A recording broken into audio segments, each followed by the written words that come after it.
माहौल बन चुका है, स्टेज सज चुकी है, क्योंकि आगे हम Chandigarh university Chandigarh music and film festival 2025 को कवर करने यहाँ पर बहुत सारे फिल्मी सितारे आने वाले हैं, जिनको आपने बड़े पर्दे पर देखा, और खास करके मनीष वर्मा जिनको आपने गदर 2 में, बाजीराव मस्तानी में और शांक्या कौशल्या के किरदार में बहुत सारा प्यार दिया। उनके साथ सेशन होगा। आइए जानते हैं कि कैसे मनीष वर्मा बने। पंजाब में आप आए, चंडीगढ़ में आए, तो ये दौरा कैसा चल रहा है आपका? मेरा अपना शहर है भाई। मैं Chandigarh Shishu Niketan senior model high school 22C से पढ़ा हूँ जी, और यहाँ से मैंने बॉम्बे शिफ्ट किया था। मैं चंडीगढ़ यूनिवर्सिटी से ही पास हो सकता था लेकिन सारी फैमिली मुंबई चली गई जी। मैं हूँ अम्बाला से, लेकिन मेरी पढ़ाई यहाँ चल रही थी, मेरी नानी यहाँ है, तो मेरा दौरा मेरा फेवरेट है चंडीगढ़, तो मैं आता जाता रहता हूँ। अभी 19-20 को भी यहीं था मैं।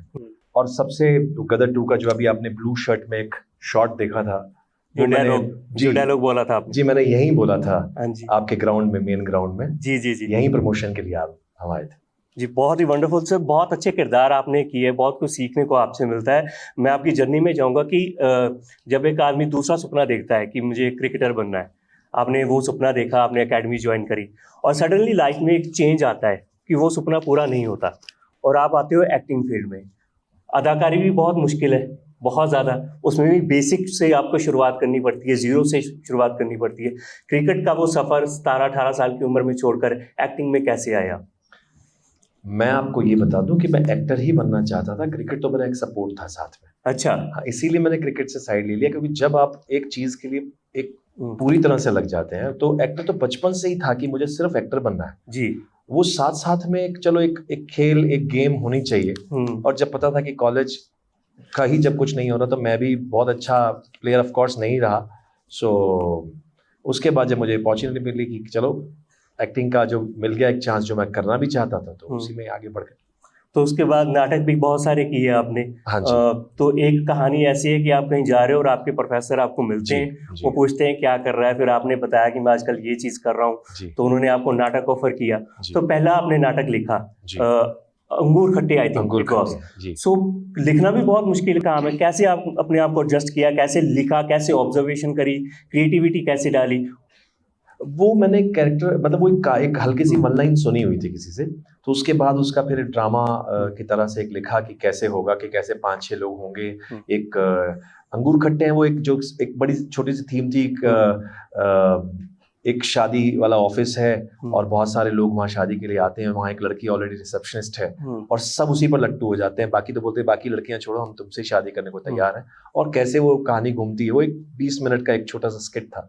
सो अपने आप एक कॉमेडी वे में हो गया। अब हमारा जब सारी परफॉर्मेंस हो गई, लोगों की परफॉर्मेंस हो गई, तो उन्होंने कहा कि आप लोग बहुत अच्छा करते हैं, तो हम एक डायरेक्टर अपॉइंट करेंगे। अब वही सारी चीजें होती हैं कि कैसे सब कुछ अपने आप लाइन अप होता है आपके साथ लाइफ में। ना मैं उनको रास्ते में मिलता ना मैं उनको वहां पहुंचता उनके पास, मैं वो मान जाता कि हाँ 3 दिन में प्ले करना है, ना मुझसे मतलब कुछ ना होता, तो वो लाइन अप चीजें नहीं होती। ये सब कुछ पहले से ही स्क्रीन की तरह लिखा हुआ है। हाँ जी। तो ये लिखा हुआ था कि ये ऐसा होना है कि पिता का भी एक सपना था कि उन्होंने फिल्म इंडस्ट्री में आना है, एयरफोर्स में थे, फिर वो आफ्टर रिटायरमेंट उन्होंने एक फिल्म बनाई, उसमें आपको कास्ट किया। क्योंकि मुझे कपिल शर्मा का रिटायरमेंट नहीं था, उन्होंने छोड़ दिया था जी। हाँ, कपिल शर्मा का एक मुझे वो याद आता है, वो कहते कई बार सपने जो है वो पीढ़ी दर पीढ़ी चलते हैं। हाँ, अगर आपने कोई सपना देखा है वो पूरा नहीं हुआ, वो आपके बच्चों के थ्रू पूरा होता है। कहते मेरे पिता ने ऐसा सपना देखा था, आज मेरे थ्रू वो पूरा हुआ, तो आपके पिता का सपना आपके थ्रू पूरा हुआ। बिल्कुल, आप कह सकते हैं कि हालांकि मुझसे मतलब मेरे डैडी हैं, तो ये मेरा बहुत बड़ा मतलब भाग्य है कि मैं जो वो चाह रहे थे, हालांकि वो डायरेक्टर बनना चाह रहे थे, आज भी वो हैं और बड़ा आशीर्वाद देते हैं, तो उन्हीं के आशीर्वाद से सब हो रहा है। सो कहते हैं जो बॉम्बे की इंडस्ट्री है, हिंदी इंडस्ट्री है, ये स्ट्रगल से भरी हुई है। सो मनीष वर्मा को कौन सी स्ट्रगल देखनी पड़ी, फेस करनी पड़ी? क्योंकि स्टूडेंट हमारे सामने मौजूद है, आप भी स्टूडेंट रहे एक वक्त पे, तो एज स्टूडेंट आपने अपने आप को जब देखा था, उसके बाद आप उस लाइन में आए, कितनी मेहनत करनी पड़ी, क्या चैलेंजेस फेस किए, और कौन सपोर्ट में रहा था आपकी? मेरी पूरी फैमिली सपोर्ट में थी जी। और सबसे बड़ी बात, मैं खुद अपने सपोर्ट में था, क्योंकि मैं ही अपने आप से डामाडोल हो जाता कि मुझसे नहीं हो रहा। क्योंकि बहुत सारे ऑडिशंस थे जहां मैं पास नहीं हुआ, बहुत सारी जगह थी जहां मुझसे ये कहा गया कि नहीं आपका फेस, उस वक्त मैं आपको बताऊं, उस वक्त जी स्टार वगैरह शुरू हुए थे जी। और डीडी नहीं, तुम्हारा जो फेस है ना वो डीडी के लिए ठीक है, दूरदर्शन के लिए ठीक है, इतना तक कहा गया। क्योंकि आपको बहुत सारी चीज़ें फेस करनी पड़ती हैं और उसके बाद फिर धीरे धीरे गॉड ब्लेस सब कुछ होता चला गया। आपने जैसे कहा कि आपको सारा मेरा पता ही है, वैसे आपने देखा ही है। उस वक्त इतने पैसे भी नहीं होते थे, हम लोग बॉम्बे शिफ्ट हुए थे तो इतने पैसे भी नहीं होते थे कि घर में फ़ोन हो। तो नीचे एक किराने की दुकान थी, वहाँ पर फ़ोन होता था जी। तो वहाँ से एक बेल का वो दिया गया था ऑप्शन कि बेल बजेगी तो मेरे नाम से आएगा तो मुझे बता देना भाई। तो बेल बजती थी तो हम भाग के जाते थे कि, तो फिर उसका चार्ज भी देना पड़ता था कि कितने मिनट हो गए हैं, पर मिनट का एक चार्ज होता था। तो ऐसे भी ये भी स्ट्रगल रही है। और बैग टांग टांग कर जगह जगह जाना, फिर साथ में उसके साथ में मेरी डबिंग शुरू हो गई थी, जहाँ मुझे मेरे दोस्त ने, जैसे आपको पता ही होगा ऑफ कोर्स, तो मुझे डबिंग्स के लिए, वॉइसिंग के लिए ले गए। इतना भी नहीं पता मुझे। क्योंकि आपको बहुत डीप तक पता कि मैं सो वो मुझे एक वॉइसिंग के लिए ले गए कि भैया क्या कर रहे हो, चलो हमारे साथ। वहाँ से काम शुरू हुआ तो मेरा पहला पेजर आया, आपको याद होगा पेजर ऐसे यहाँ टांगने की जो वो थी, तो पेजर आया और पेजर के साथ फिर धीरे धीरे धीरे गॉड इज काइंड, एक के बाद एक बहुत सारी चीज़ें होती चली गई। सबसे कॉलेज के साथ साथ एक प्ले शुरू हुआ, माँ रिटायर होती है, जहाँ मुझे जय बच्चन जी के साथ हमारे रमेश तलवार जी ने बुलाया और उन्होंने कहा कि तुम उसमें हीरो का रोल करो। सो वहाँ से धीरे धीरे धीरे लाइन जो है चेंज होती चली गई और मालिक का आशीर्वाद। क्या बदलाव, स्ट्रगल क्या बदलाव आपकी लाइफ में लेके आई? मनीष वाधवा पहले कैसे थे, आफ्टर सक्सेस कैसे रहे? मैं आपको बताऊं, स्ट्रगल जो है मैं एक्चुअली कंप्लीट नहीं कर पाया, मैं भी थोड़ा सा वो रह गया कि स्ट्रगल तो आज भी है और अब ज्यादा स्ट्रगल है। क्योंकि जब आप एक किरदार कर लेते हैं, आप, मेरी कोशिश होती है कि मैं हर बार एक नया किरदार करूं। अभी बात कर रहा था इनसे, मीडिया से भी, तो हर बार आपको रोल जो आप कर चुके हैं, जैसे चाणक्य मैंने जब किया था तो आपको वैसे ही रोल मिलने शुरू हो गए। हाँ, कि मुझे वही गंभीरता वाले रोल, वही वैसे टीचिंग वाले रोल, परसेप्शन बन जाती है। हाँ जी, अभी गदर 2 किया तो सबको मैं पाकिस्तानी जनरली लग रहा हूँ कि मुझे वही चाहिए। सो वैसा ही हम लोगों को चाहिए। तो आप, मजा तब है कि जैसे मैंने अभी भी कहा कि अगर आपको सेम रोल भी मिल जाए, जैसे पठान में भी मैं जनरल कादिर था, इसमें जनरल हामिद इकबाल था, लेकिन आपको 2 व्यक्तित्व दिखेंगे। अगर मेरे जैसे 6 लोग और बैठे हों, सेम कॉस्ट्यूम पहनकर, सेम यूनिफॉर्म पहनकर, वो सारे के सारे ऑफिसर्स हों, डॉक्टर्स हों, वकील हों, लेकिन हर आदमी का अपना अपना एक व्यक्तित्व है। तो जब भी वो किरदार मिले तो वो ज्यादा बड़ी स्ट्रगल है कि अब क्या, अब नेक्स्ट जब आपको सेम रोल मिलता है तो आप उसको ज्यादातर मना कर देते हैं, सेम हो जाएगा या ऐसा हो जाएगा। लेकिन मजा तब है कि अगर आप सेम रोल करें, चाहे वो चाणक्य के साथ मुझे श्याम सिंगा रॉय साउथ वाला मिला, वो चाणक्य को देखकर मिला जी, तो वो अगर आप सेम अटायर में भी हैं, अगर आप उसको यूनिफॉर्म सेम पहनकर भी अलग कर पाते हैं, अलग चीज कर पाते हैं, तो लगता है कि आपने एक अलग किरदार, अलग जगह, अलग व्यक्तित्व को एक सामने लेकर आए लोगों के। तो ये एक बड़ी स्ट्रगल है और लोगों की ये धारणा कि आप तो वैसे ही हैं, फिर उनका भी ये सोचना। अब स्ट्रगल इस बात की है कि हम आपको ये प्रूव करना है कि आप उनको बताएं कि आप वर्सेटाइल हैं। तो रोज स्ट्रगल चल रही है। तो अभी वो फील आता है ना अंदर से कि कुछ अचीव किया, सेम चीज करके कुछ अलग किया, तो अंदर से वो फील आता है। आपने चाणक्य कौटिल्य का आपने जिक्र किया, आपने वो किरदार किया कि वो बहुत फेमस हुआ था आपके जीवन में, कि वो राजनीतिज्ञ भी थे, वो फिलोसोफर भी थे, क्योंकि आपकी जो अब लुक है, क्योंकि तब आपकी लुक अलग थी, आपको ऑफर किया और आप मान नहीं रहे थे ये लुक चेंज करने के लिए। सडनली शूटिंग से 1 दिन पहले और आपने कहा कि ठीक है ना, गो अहेड। नहीं, फिर वही आपकी बात आ गई ना, फिर उसके बाद जब आपको किरदार मिले तो वैसे ही ऑफर किए गए। पर वो चाणक्य कौटिल्य का किरदार, क्या कुछ सीखने को मिला? मैं चाहता हूँ स्टूडेंट को भी आप बताओ, क्योंकि वो कितने बड़े फिलोसोफर थे, क्या क्या लाइफ में आपकी चेंजेस आए वो किरदार करने के बाद? मेरा एक मंत्र बन गया चाणक्य के करने के बाद। वो सबसे बड़ा ये है कि एक्चुअली सबसे पहली बात तो ये है कि हम बेशक यहाँ स्टूडेंट्स सारे बैठे हैं, हर किसी को सब कुछ पता है, मैं किसी को कुछ बता नहीं सकता। हमें बहुत सारी, जैसे हमें पर्सनल लेवल पे आता है, चाहे हमारे माँ बाप कुछ बोलते हैं, टीचर बोलते हैं, हमें सब पता होता है, हम उस पर कितना चल पाते हैं, कितना मान पाते हैं, वो बड़ी बात हो जाती है। क्या होता है कि सबसे बड़ी बात 2-3 चीजें जो सबसे ज्यादा सीखने को मिली, कि आप अपना, जो मेरा हमेशा शुरू से अपने लिए भी है, मैं सबको ये भी बोलता हूँ, चाहे वो मेरे बच्चे हों या बाकी लोग भी हों, दोस्त हों, चाहे बेशक, चाहे वो मुझसे बड़े भी हों, हम आपस में बैठे होते हैं कभी कभी, तो मेरे ये होती है और मैं सबसे यही चाहता हूं कि 100% दें। आप जो भी लाइफ में करें, एक्टर बनना की बात नहीं कर रहा हूं मैं, जो भी करें आप, बेशक एक बैंक में भी काम करें, आप एक टैक्सी, आपने बहुत सारी चीजें रखी हैं, मैं इसलिए टैक्सी बात कर रहा हूं, जस्ट एक बात हो रही थी जी। सो ऐसी बहुत सारी चीजें हैं। तो ये मैंने आप जिस भी लाइन में हो, आप उस लाइन के अमिताभ बच्चन बन सकते हैं। वाह।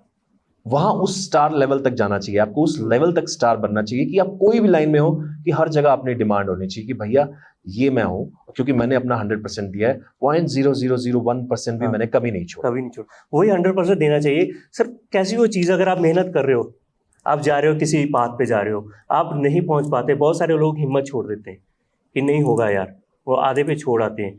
पर इतने एफर्ट्स करने के बाद 100%, 500% देने के बाद भी चीज़ ना मिले, तो वहाँ पे कौन सी मोटिवेशन काम आती है? अभी मैंने एक छोटी सी एक शॉर्ट फिल्म बनाई थी जिसका ये जवाब बिल्कुल बिल्कुल सही है कि उसमें क्या होता है कि एक बहुत बड़ा भवन बन रहा था, रास्ते में मतलब भवन बनते बनते बीच में बहुत बड़ा एक पत्थर आ गया, ये पुरानी बात है जी। तो वो वहां पर एक गुरु थे, तो उन्होंने कहा कि एक काम करो, इसको निकाल दो ताकि समतल हो जाए, सबको आने के लिए इजी, सब अंदर से अच्छे से आ जाए। अच्छे से आ जाए।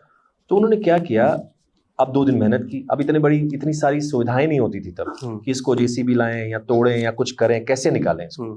तो वो सब लग गए, 2 दिन हो गए, 3 दिन हो गए, तोड़ रहे हैं, वो हिल नहीं रहा, वो हिल ही नहीं रहा। अब वो हताश हो गए, हताश होने के बाद जाकर बैठ गए और जाकर बोले कि वो तो टूट नहीं रहा, क्या करें जी। तो आप मानेंगे ये सत्य घटना है और ये बहुत अजीब हमारी लाइफ के साथ मैच करती है। उन्होंने अपनी चप्पल निकाली और उन्होंने कहा कि जाओ उस पे मारो। अब उन्होंने कहा कि ठीक है, क्योंकि वो मानते थे उनको, वो उनके गुरु रूप थे, तो वो गए और जाकर उन्होंने चप्पल मारी, पत्थर टूट गया। अब यहां पर उन्होंने कहा कि ये कोई चमत्कार नहीं है और ना ही ये कोई ऐसा अंधविश्वास है जो आपको मानना है। एक्चुअली मैंने देखा कि आप पत्थर तोड़ चुके थे, बस एक लास्ट अटैक से पहले आपने हताश अपने आप को कर दिया। तो ये आपके सवाल का जवाब है, हम एक्चुअली पहुंच चुके होते हैं, हाँ। बस पहुंचते ही सोचते हैं नहीं अब नहीं होगा, अब नहीं हो पाएगा। तो वो चप्पल ने सिर्फ उतना ही काम किया था, चप्पल कोई पत्थर नहीं तोड़ सकती, ना ही कोई अंधविश्वास है, ये सिर्फ ये था कि आप अपनी हिम्मत ना हारें, लास्ट तक अटैक करते रहे, वो 100% टूटेगा, वो 100% मिलेगा, आप 100% उस जगह पर पहुंचेंगे। लेकिन फिर आपकी वो कोशिश है, आप पत्थर पे ही मारें, यानी जो आपकी 100% कोशिश है वो 100% रहे। वो यहाँ वहां रह गया, मैं वहां चला गया, मुझे ये काम था, मेरा ऐसा हो गया, मुझे भी ये प्रॉब्लम, मैंने कहा ना वो 0.001% भी कमी नहीं होनी चाहिए। फिर वो लगना चाहिए कि हाँ भाई मैंने पूरा एग्जाम लिखा है और सारे के सारे मार्क्स मुझे मिलेंगे, फिर ही वो आप सिल्वर लाइन क्रॉस कर पाते हो। सो गदर 2 में आपने किरदार किया पाकिस्तानी जनरल का, बहुत फेमस रहा। गदर 1 सबने देखी होगी। जब फ्रेंचाइजी फिल्म बनती है ना, तो लोगों को एक्सपेक्टेशंस होती हैं पिछले किरदारों से। ऑब्वियसली अमरीश पुरी लेजेंड है, जब भी गदर जैसी फ्रेंचाइजी की बात आएगी तो अमरीश पुरी का नाम सर फहरिस्त होगा। तो उनके शूज़ में फिट आना, लोगों की एक्सपेक्टेशन भी होती है, ये भी डर होता है कि यार लोग तो अमरीश पुरी जैसा एक्सपेक्ट करेंगे मुझसे। तो वो आपने किया, भी फिल्म सुपर डुपर हिट भी हुई। तो कितना मुश्किल था आपके लिए उस वक्त कि आपके सामने एक ऐसा चैलेंज है कि लोगों को उससे ज़्यादा देखना है, लोगों ने वो देखा हुआ है ऑलरेडी, पर उससे ज़्यादा अब देखना है आप। तो कैसा रहा आपके लिए? मैं आपको एक चीज बताऊं, मैं शुरुआत में मुझसे यही कहा गया, जब मैं मिला उनसे, अनिल जी से भी मिला, सनी पाजी से भी मिला, तो यही बात उन्होंने मेरे सामने रखी कि हमारे लिए बहुत बड़ा चैलेंज था कि अब विलन कौन होगा, विलन कौन। सो क्योंकि सबकी जो एक वो बनी हुई है कि हम अमरीश जी को देख चुके हैं उस रोल में, एक विलन के रोल में, तो अब यहाँ इस गदर 2 में कौन होगा, तो आपको लगता है कि आप कर पाएंगे।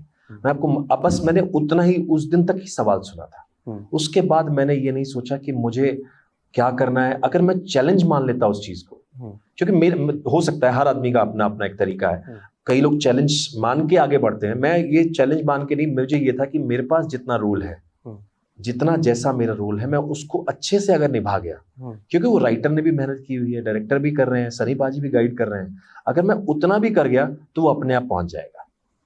कि लाइन जो है अपने किसी की मिटाई नहीं, क्योंकि अमरीश जी ने खुद ही अपना आशीर्वाद दे के रखा हुआ था कि बेटा जा जी ले अपनी जिंदगी। सो यही करते करते कि मैंने कहा चलो अब जैसा भी जो है उसको वैसा कर दें, अगर वैसा हो गया, ईश्वर की कृपा रही और चीजें अपने आप बन गई। बहुत पसंद किया गया, चाहे वो बाजीराव मस्तानी में वो किरदार हो। जी। हमेशा जो भी आपको किरदार मिलता है कैसे अपने आप को प्रिपेयर करते हो, कैसे उसकी डीप तक जाते हो कि आपको कोई भी टास्क मिले ना कि मुझे ये टास्क मिला है, मुझे 100% देना है। कई बार क्या होता है वो अचीवमेंट की वो आ जाती है, यार मैंने ये कर दिया, वो सेटिस्फैक्शन आ जाती है।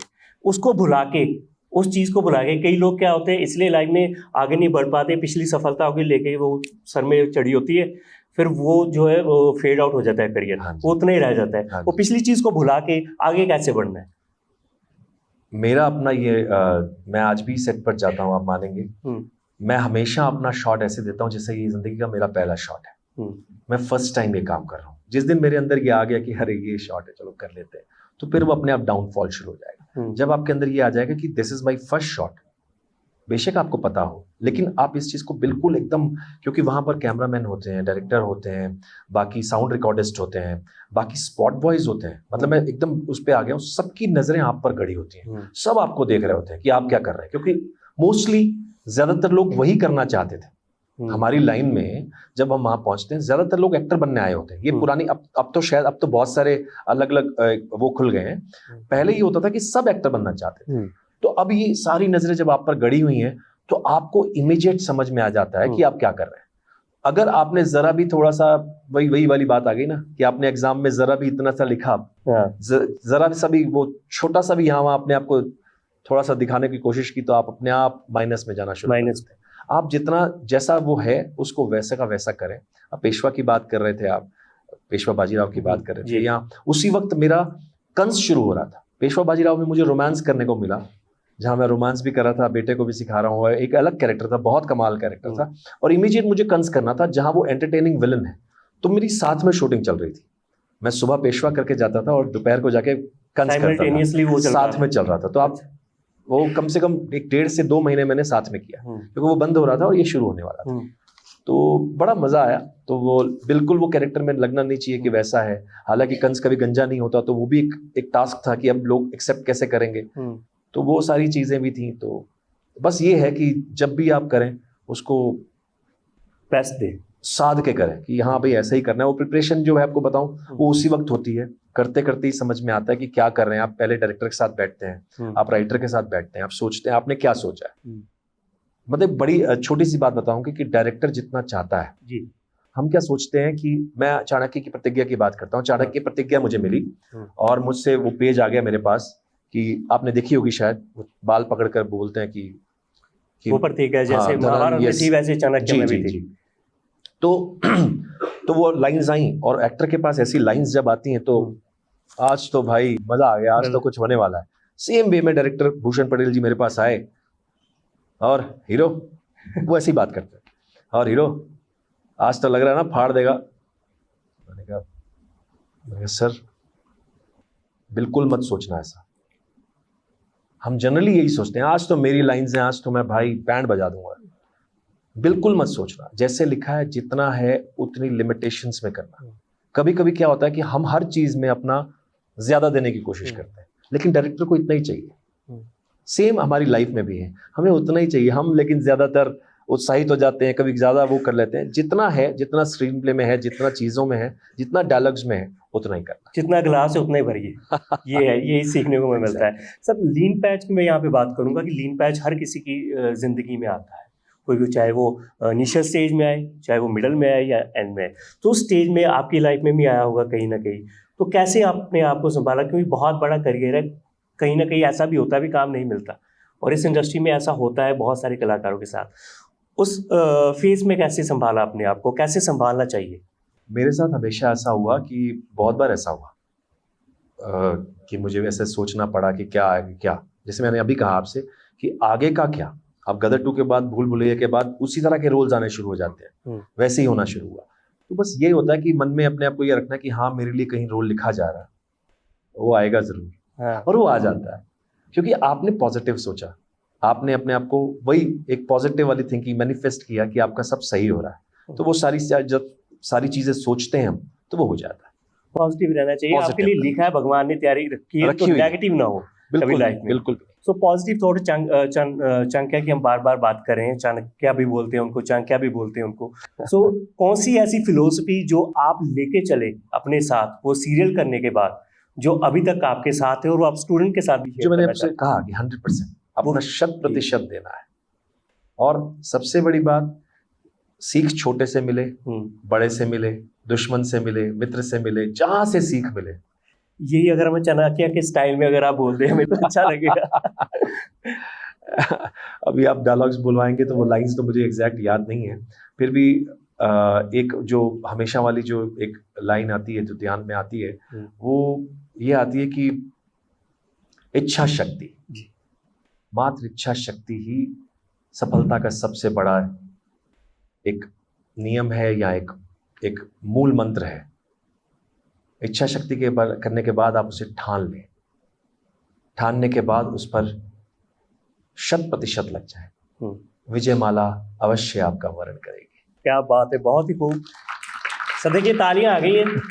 तो ये ऑडियंस को हमने नाराज नहीं करना। गदर 2 का भी एक, इसके बाद मैं डिमांड नहीं करूंगा डायलॉग्स की। गदर 2 का सुनना चाहते हैं कि नहीं सुनना चाहते? आप डायलॉग सुनना चाहते हैं ना? कितनी बार वो फिर ही सुनाया गया। हाथ खड़े कीजिए, कौन गदर 2 का डायलॉग सुनना चाहता है? अरे बस सर देखिए कितनी डिमांड आ रही है। मैं आपको बताऊं, ये फर्स्ट टाइम चंडीगढ़ यूनिवर्सिटी में ही ये ओपन हुआ था।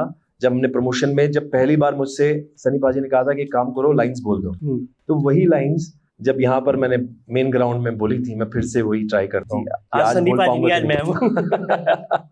आज बोल पाऊंगा कि नहीं बोल पाऊंगा मुझे पता नहीं है। क्या मैं उठ सकता हूँ? जी हाँ, जी उठ सकते हैं जी।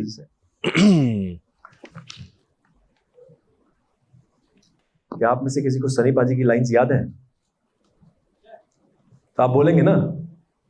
किसको याद है? चलिए ट्राई करते हैं।